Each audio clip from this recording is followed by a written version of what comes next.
Well, thank you very much for having me on the show. First of all, this is a legal retaliation against an illegal act of war by America on a sovereign nation, which was condemned by United Nations chief as well. What has happened is a definite retaliation, but I think this is just a start. I mean, they have sent some missiles just to find out what the experts are saying, just to find out what kind of retaliation they can see. And we are definitely going to see much harder response from Iran very soon.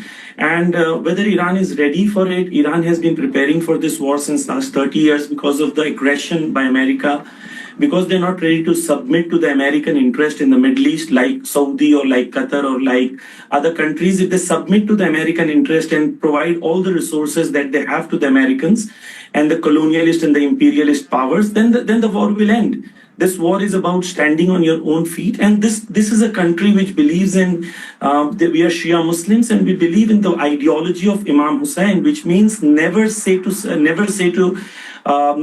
humiliation.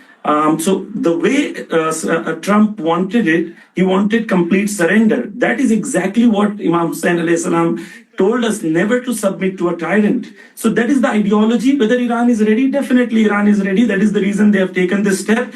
And this is just a small sign of what is going to come in the future. What is that, Zamir? What is that? You've said it twice over that this is just the beginning, and this is only a beginning to what a bigger things that are to come. What are those bigger things that we're looking at? Iran has not used any of its latest missiles so far.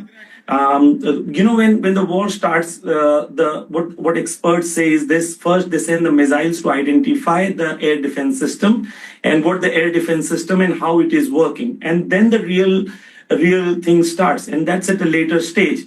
Iran has given a clear signal that it is not going to submit.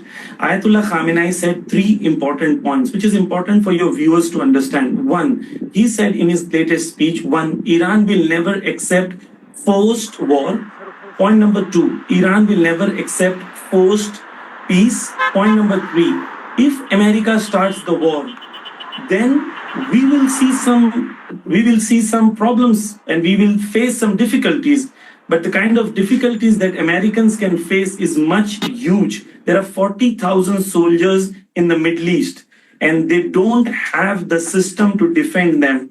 And all the American experts know this, that they have attacked Iran with miscalculation, and they thought it is Egypt or Syria or Iraq.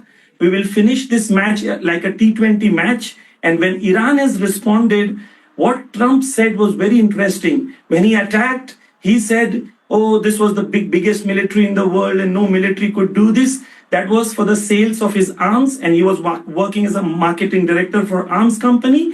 And then he clearly said, oh, now we want peace and we don't.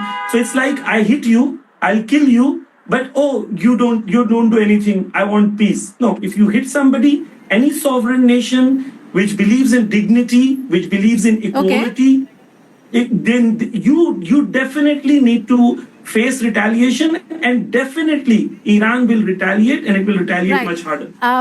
Zamir, I will have to ask Sarit for a response to what you just said. But before we do that, our reporter is on the ground in Tel Aviv. So let's just get a response from her because her network is rather patchy. So let's just go across to Shivani. Shivani, tell us what's happening right now on the ground, because we are seeing massive escalation in West Asia, in the Middle East, but expect some